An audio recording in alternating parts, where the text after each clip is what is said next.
Hey everyone, Bobby here from Paypixl. I wanted to take a few minutes this morning and put together a video of what I believe is going on in the tri-state area in New Jersey and New York with the drone sightings. This is something that's important to me as a founder of a company that has a nationwide network of drone pilots conducting services for our customers. It's important for me to really eye the public stigma around drones. And in this case, I have a lot of beef for the way that the government is handling disclosure of what is going on. I believe the government is 100% involved and the driving force behind what is going on. So walk with me through this next few minutes as I put together my case and try to tell you what's going on, why I believe the disclosure is not happening the way we would like it to, and my thoughts on the whole thing. Now, this is my opinion. I do have a secret clearance with the government. I'm not read into any programs. I don't have any insight into what's going on here. And any information that I'm putting out is publicly available. So I wanted to say that up front. So, with that, let's get into this. I am doing this in one take. We're not going to do any editing. I've got to get on a plane here in a couple of hours to go to Dallas. So, you're going to get what you get this morning. I'll try to go through pretty quickly. But let's start off, and I'm going to stick to a script that I've been writing here. Just going to share it with you. So, what I think is going on, the U.S. government's Nuclear Regulatory Commission, in cooperation with the Department of Defense, is using an AI-enabled drone swarms to conduct gamma spectrometry mapping in order to safely decommission nuclear facilities in accordance with Title 10 of the U.S. CFR. The operation consists of technologies that have been recently funded by the DoD's Joint Program Executive Office for Chemical, Biological, Radiological, and Nuclear Defense, DARPA, as well as the Department of Navy and the Department of Army. They're funding these initiatives through OTAs and other grants. Why that's important is OTA funding is essentially like a modern day slush fund. The military hates using that word, but they can fund something with a lot of money with no cap, and you don't have the requirements that you would have in other grants like Small Business Innovation Research Funds or SBIRs. So, with that, I'm going to move on. We're going to talk today about the what, where, and why. So that was the what. And, videos like this have been popping up. This one is from, I believe it was Reddit, uploaded today. It shows some interesting lights off in the distance. But the thing about a lot of these videos that you'll notice is the lights don't appear to be moving very quick. You would expect that activity with helicopters and drones, but not necessarily fixed wing aircraft. And so let's talk about the public perception really quickly and why this is blowing up and why I don't think the government was prepared for such a response from the public. So let's take New Jersey and Monmouth County, and the people around these neighborhoods, they've been there for years, if not most of their life or all of their life, and they know the terrain. Your locals are going to know terrain and what they see in the sky better than most. One thing that I have seen a lot of, more than the videos that are surfacing, are people poo-pooing the idea that people know what they're talking about. There's a massive amount of gaslighting going on and discrediting going on to people who have been at these locations, especially out in the urban areas or the rural areas rather, where there's not a lot of light. They know what they see. They know what's anomalous. And when there's a lot of people recording the sky saying this isn't normal, this isn't right, there's something going on there. They're pointing out an anomaly. When there's not answers for that, there's going to be a lot of concern, especially with the timing of the recent whistleblowers coming out to Congress, bringing up immaculate constellation, that UAPs exist, that non-human intelligence exists. Now you have this going on, and people are going to immediately associate the two when there's not a definitive answer from Congress, from our government, about what's going on. So if the U.S. government is aware of what is happening and they're not sharing it, it looks really sus, right? And it's just going to stoke the fire, which is why I think the government is completely stupid for the way that they've handled this situation. We'll talk about that next.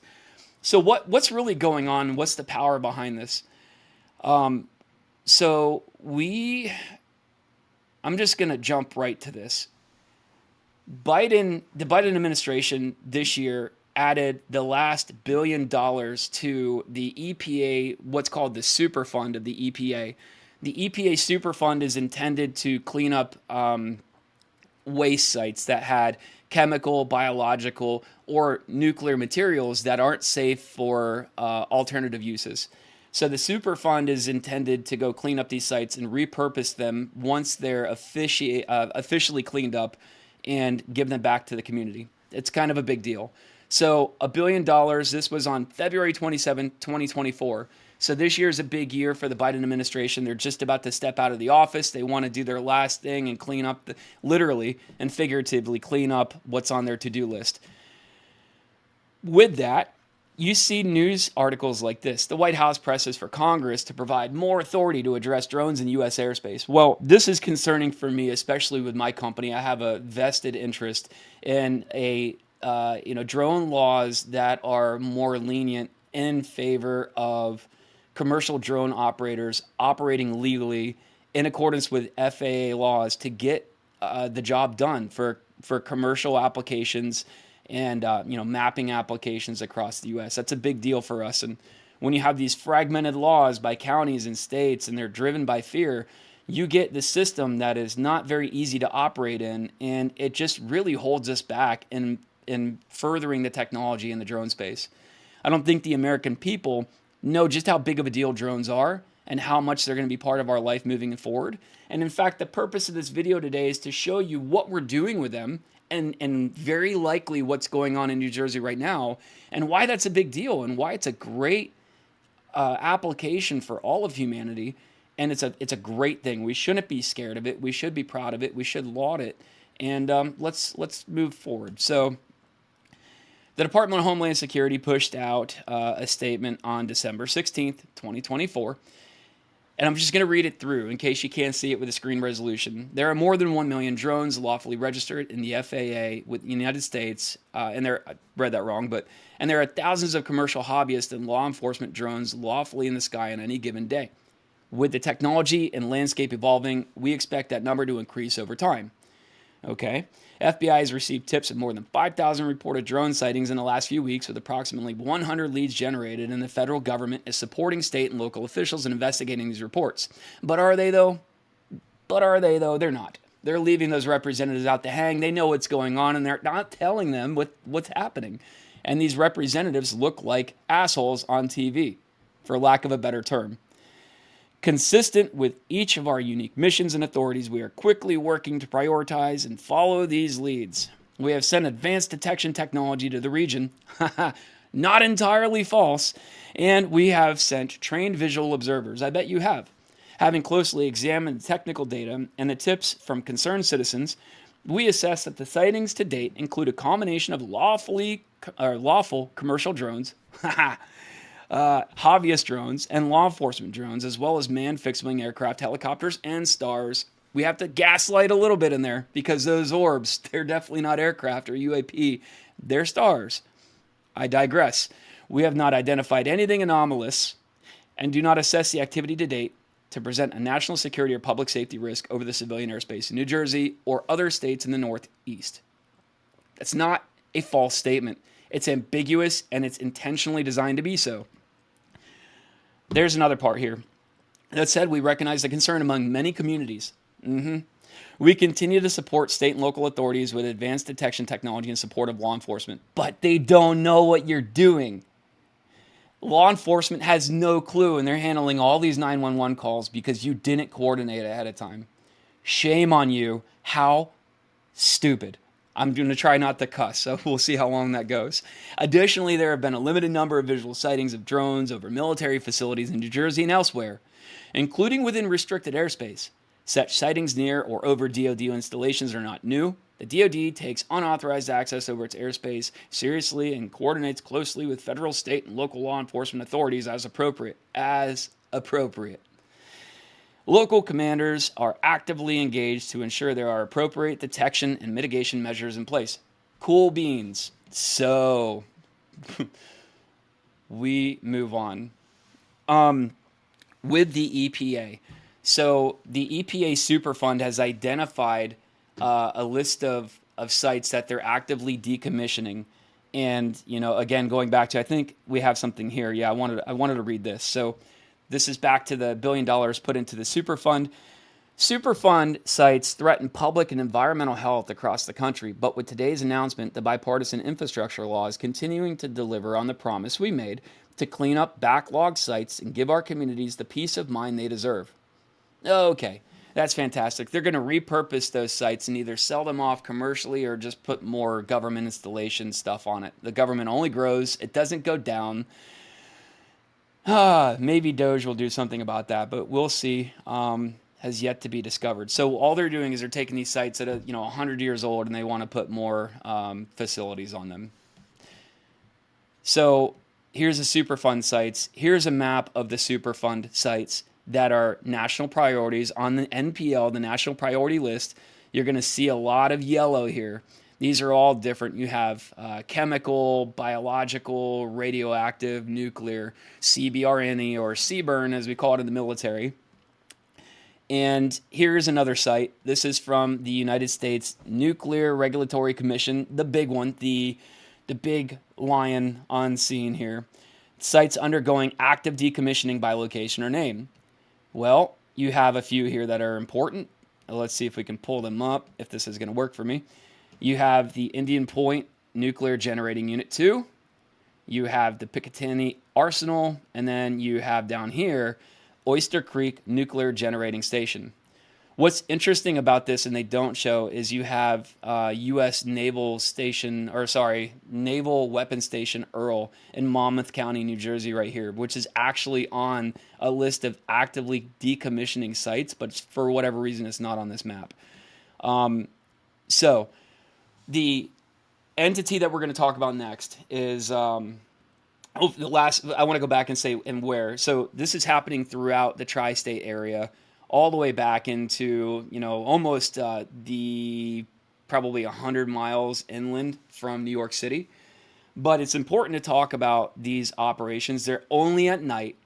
The aircraft are flashing strobes and navigational beacons, and they're well lit. They're intended to be seen. And they're happening during the winter months, which I'm going to talk about later, but you don't see a lot of law enforcement activity. You don't see a lot of FBI activity or black SUVs, which you would generally see when you would have a threat of a dirty bomb or a nuke in the city or a broken arrow, which is an incident inside the United States DoD where we've lost a nuke. That's not going on. I'm prior security forces. I was trained as first responder in the United States Air Force to respond to things like broken arrows. I can assure you that if there was a broken arrow, everyone would know about it really quickly, and we don't take any bullshit as the government. I cussed, sorry. We don't take any BS as the government. We show up, we get her done, and we come with a whole team. We're not doing that right now. This is just drone activity. So there's a lot of things out there that I've seen about a dirty bomb being loose in the city. I'm not going to really speak on that. The first place I saw that was about 15 minutes of Alex Jones talking about it on InfoWars. Immediately put that on the low confidence list, and we're just going to move it to the side. We're going to talk now what we do know about. So the Joint Program, I got to read this. The Joint Program Executive Office for Chemical, Biological, Radiological, and Nuclear Defense. I don't know if they have any cutesy name for this, like JPO CBRND, but JPEO CBRND is the agency within the Department of Defense that produces the capabilities that we're seeing today. This is, in my mind, the unit that is operating out here. And they're the unit that is basically facilitating the testing, the acquisition of technology that we're seeing today. This is the 2023 capabilities catalog, and we're going to go down to robot, and we're going to go down to one of 6 functions within the agency is the JPM CBRN sensors. And this is robotics platforms that they're using to get the job done. And this is the one specifically that we're going to talk about right now, and that is the Sensors Division with CBRN, Sensor Integration on Robotics Platforms, or CSIRP, CSIRP.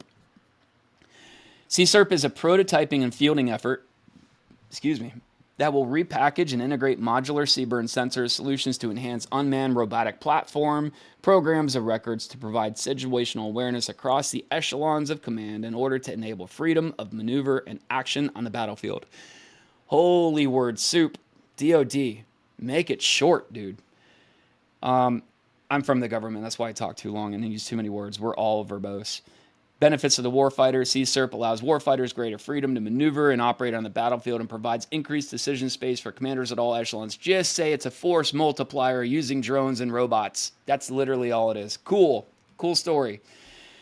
Now we go over to, we're going to go back to the locations in New York City, Picatinny Arsenal Base. Of course, something that Trump owns is going to be in there. And then, the orange spots are the general areas where they're being cited. So I've pulled up 3 from the decommission list, and we're going to talk about Naval Weapons Station Earl, where a lot of these are cited in Monmouth County. They're coming off of the water. Where it's really difficult to get the location, azimuth, heading, direction, timestamps from these videos that are uploaded to Reddit or Facebook or social media. Most of the time, that data is stripped. So I would love to do an analysis on those videos. It's going to be another 100 hours of my time that I don't have. So, but I can just tell you the general area that the drones are seen coming off of the water, going out to the area, spreading out, dispersing, and then kind of just staying in place. Kind of creepy, right? For 6 to 7 hour duration. That's a long time for a drone. So in Monmouth, if we look at the Naval Weapons Station Earl, which is known to contain nuclear warheads, at least at some point in the last 100 years, we can go look down into the area, and I can tell you that these are what are called munition storage areas, or MSAs. These are underground, well, technically on ground with a concealed overground bunker. They're a hardened bunker, and this is where they store weapons. There's over 100 MSAs here. So this is definitely one of the sites. You can look it up online. It's free to look on Google, and Naval Weapons Station Earl is actively being decommissioned so they can start to repurpose that area. No surprise, moving on. Why? Why is the government doing this now? The U.S. government is required to safely decommission nuclear sites within 60 years of closing the site. The Biden administration pumped the $1 billion in funding to decommission these sites via the EPA Superfund, the driving force behind the drone activity being observed in New Jersey. I wrote that. I'm reading it on my other screen. You can see here, this is the NEI.org, how nuclear power plants decommissioning works. The site must be decommissioned within 60 years of the plant closure. The decommissioning process involves blah, blah, blah, blah, blah. What are we doing? What is actually going on? The short of it, and we're going to go into how they're being funded, but you have AI drone swarms that are being boat launched. They imagine what that looks like for just a minute. You have a boat, you have personnel on the boat operated by the Navy or the Coast Guard, and they're going to pull the drone out. They're going to turn it on. It's going to run through the function check. They're going to be like a NASCAR pit crew. They're going to get it ready to launch. Boom, first one goes up. It's holding position, and it moves forward a little bit off the bow of the boat. Second one comes, same thing. Repeat the process. Next one goes up, lines in sequence behind that one. And they start to move forward to give some space on the boat, and they just do this. It's rinse and repeat. Copy pasta. They're going to keep putting these things out. 50, 100, 150. And number of drones. You could have 10 ships putting out 100 each to make 1,000 drone swarm. The number is irrelevant. The capability is absolutely relevant. That are, essentially the drones will line up and get to an altitude where they're going to where they're going to transit to their area of interest or to their assigned area. And next thing you know, you're going to have a line of these drones coming off of the coast that looks like they're coming out of the water when you're beyond the horizon. They get to the area, and then they immediately start to break out. So before I go into the detail of how these work, because this is super cool, and this is where I nerd out as a drone pilot, as a former military grade drone pilot, and a former avionics guy and a pilot myself, a fixed wing pilot. I'm a huge nerd, and I love technology. And the technology here that we're about to talk about is insanely cool. And it exists, and it's been funded, and it's being used right now in New Jersey and New York, and that's what we're seeing. So first one on the list is Draper. I don't know if they're doing this 100%, but all the signs point to this. So Draper wins $26 million Pentagon Other Transaction Authority, or OTA, agreement for remote seaburn detection using autonomous teaming drones. Let's read what I've highlighted. The other transactional authority, OTA agreement, was awarded through the Joint Program Executive Office for Chemical, Biological, Radiological, and Nuclear Defenses, JPEO CBRND. Those guys. Draper will integrate flight software and sensor-driven algorithms that enable teams of unmanned systems to autonomously conduct seaburn missions currently performed by single UAS. Not just one, we're going to bring in N number of drones, 100, 1,000, and they're going to work together. Draper will advance the system under an effort at JPEO CBRN called CSIRP, or CSIRP, which stands for Seaburn Sensor Integration on Robotic Platforms. Just to make sure we're talking on the same page, go back here. Remember, Seaburn Sensor Integration on Robotic Platforms, CSIRP. There is your... I'm just going to do this, maybe. Oh, God. That's miserable. Hang tight. I'm struggling. JPEO CBRND capabilities catalog. Now we're on the same page. Cool. A major focus for Draper is to extend a proof of concept, air-ground teaming architecture to link multiple systems into a collaborative autonomy mesh network. With this collaborative teaming approach, every autonomous vehicle, including UAV, UGV, and maritime USVs, work together, relaying critical information among themselves to improve mission performance and operator awareness. These are the modern-day Roombas with wings, with fins, with rollers and feet. It's a bunch of robots using that old SLAM algorithm to take in all the sensor data and make determinations for themselves in order to execute the mission. That is insanely cool. The UAS will use Draper's novel algorithm to synthesize the data from onboard sensors, including GPS, LiDAR, accelerometer, magnetometer, and onboard cameras, to be able to communicate with human operators, lowly humans, who are just babysitting, at a centralized command center and other teamed UASs. Draper's UAS for Seaburn is expected to perform with limited operator interaction, babysitting. A human operator will be able to override the autonomous agent decisions and redirect or abort the mission as needed. If one drone fails in the field, it's gonna identify itself as being a failed component. It's going to come up from the field, ascend to a point where it's in the line of sight of the operator's controls, and autonomously come back or return to home to be fixed and repaired. So you see these videos sometimes where there's just a field of drones that look like they're not really moving. What they're doing is they have gone on site, and now they have this giant area, a polygon that's been assigned by the commander, right, for lack of a better term, the manager, the guy who's overseeing this operation. They draw a big polygon, and they say, we want to map radioactive material in this area, of course, for decommissioning. And so the drones will come in, they'll go to the site, they'll descend into the AOI, and they'll just loiter. And what looks like loitering, they're actually moving very, very slowly over an area, and they're mapping in real time gamma rays on the ground and the amount of gamma rays and the origin of those isotopes to be able to identify where the hotspots are that need to be focused on cleaning up. They turn that map into an action plan to go out and then remove those materials and clean up the site in accordance with the EPA. That's it. That's all. That's what they're doing. So there's a couple of other things that are really cool, though. We look at 6 to 7 hour endurances. That is, for a quadcopter, unless it's tethered, that is just not something that we're used to. I say we're used to because it exists. That had me, and I had to figure out why. And it's kind of weird being not being involved in this stuff. I have been in the past, and I love being on the forefront of technology. Maybe that's why I've read so much into this, but this was the coolest thing yet. So DARPA puts millions behind effort to power drones with ground-based lasers.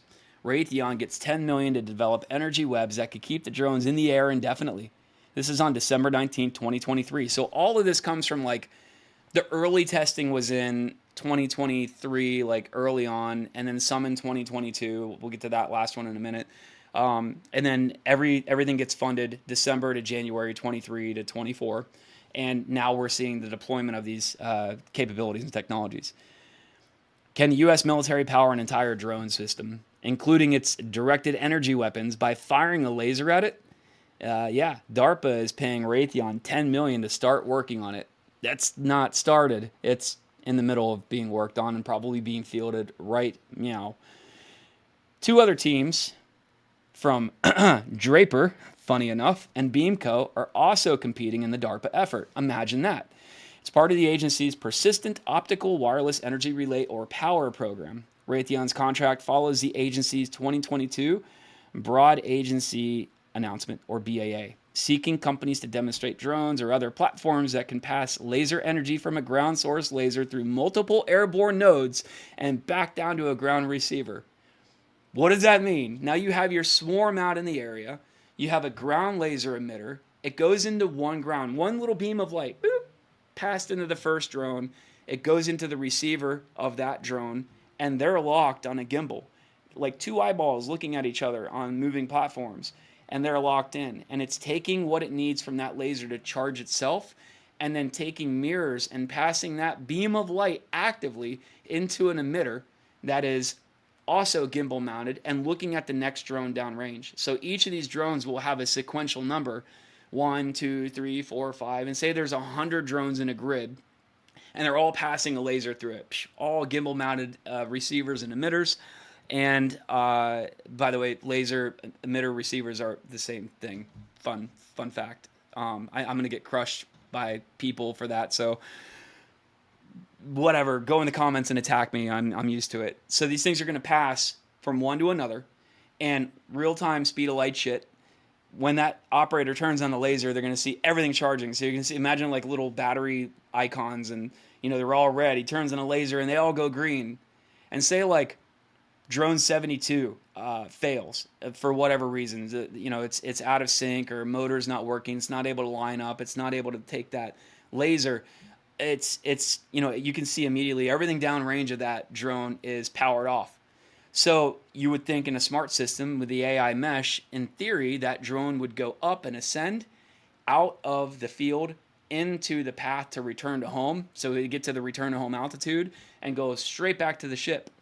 Well, because it's off of the laser powering, it's running on its own battery power, it's going to go fast. So you're going to see something go from maybe a few knots or a few miles per hour max, and then just kind of shoot up and then haul ass 60, 70 knots back to RTH to return to home and go get worked on. While drone 71 is going to come in place. I think we use 70. I might be off. But the next drone in the sequential list is going to take that position. And all those red batteries that you see are now going to flash green because they've synced up. They've connected the two drones that were gapped by that drone that was replaced, and now everyone's happy. The beam is passed through, and they fly indefinitely. So I kind of went into the weeds a little bit on that, but super cool. I'm nerding out. You power the swarm with an indefinite flight endurance. That's why the government's not telling you this stuff.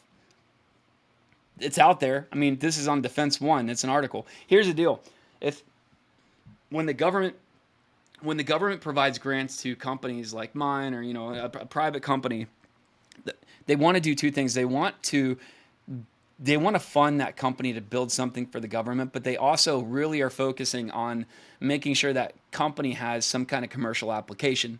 So it's on us as business owners to really tout what we have. We brag about our product because we have to. It is the way that we survive, not just off of these grants, but on the commercial application. So you can expect any company that's doing business with the government is going to brag about their product, and that's literally where I found all of this.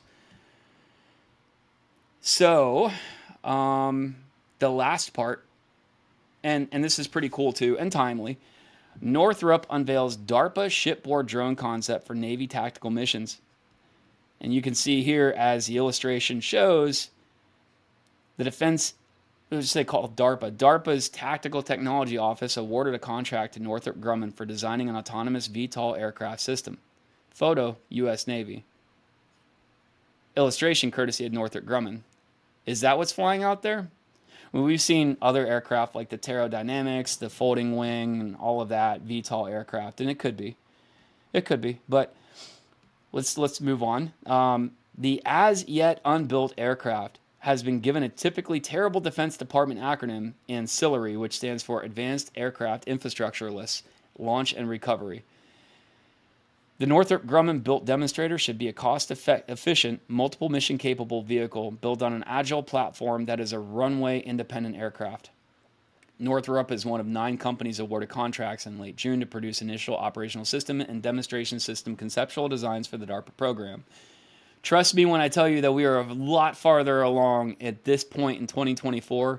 These things already exist because they're at every trade show you go to for commercial and military drone applications. And DARPA foresees a relatively small drone weighing somewhere between 250 and 300 pounds, 6-foot diameter, size of an SUV, so that several can be deployed on a single ship. They're the ones that are launching the drone swarms provided by Draper. That's it. That's all we have to do. There's not much more to talk about. So, as I close this video, I hope you appreciate it. I don't know what's going on here. I can't play this. Yes, I can. I'll leave you with this. It was uploaded on Reddit this morning. So in a nutshell, to cap it all off, we are flying AI-enabled drone swarms to detect radioactive material, specifically gamma ray spectrometry mapping, to identify where nuclear and radioactive material currently exist on land that we want to repurpose and make safe for people to work at without suing the government. That's all. So why would the government not disclose that? Simply because it is, it's not U.S. policy to disclose anything regarding nuclear munitions, storage, or locations. So you're just generally going to get a blanket statement from the government like, I don't know. Well, I'm not the government. And, people are pissed. People are mad at the way the government's responded to this. We see what we see. If it's an anomalous thing and a lot of people are seeing it, you're going to cause a lot of concern in the public. There's going to be distrust with the government that increases. Clearly, the people in charge don't give a fuck. There it is, I cussed, about how the people feel. A little bit of pressure from the representatives, from the elected officials that are going to give them money next year. And every time they go before Congress to request more money in their budget, so they got to keep them happy. But the public doesn't do anything for the government. And the government feels like it's better and superior to the public. Ask me how I know. When I was in the military, I felt the same thing. I felt it from my leadership. I felt it high up. When I was a contractor, same thing. When you go through this vetting system and you get your secret clearance, you feel like you're better than other people. Sometimes that can go to your head, and unfortunately, I think systemically, our government is really bad about not recognizing its role in the country the way it should be. The government ultimately works for the public. So do the congressmen, the representatives, the senators that are on TV. We call them leaders, but they're there for us. So when the government does stupid shit like this and they don't announce what they're doing or give partial disclosure up front, and they cause a lot of panic and they cause a lot of problems, and then they come and gaslight you from the American people, fuck right off. And that's super unprofessional of me. Take it or leave it. But that's super shitty. You would have caused a lot less drama had you just come out and said, hey, we're going to be doing some mapping in this area, just to let you know. So people could find that quickly. Even if it wasn't mass distributed, news agencies could get a hold of it. Mass media would be able to publish it. And your law enforcement would know what's going on when all the 911 calls come in. So stop being dumb. Do better. You have billions of taxpayer money that you're throwing around and making technology. How about you hire a psychologist and PR to come and keep you in your place? That's all for me. Thank you very much. I hope you guys have a great holiday break coming up. Merry Christmas to everybody. I pray that 2025 is better for everyone than 2024 was, and I'll leave it at that. Ciao.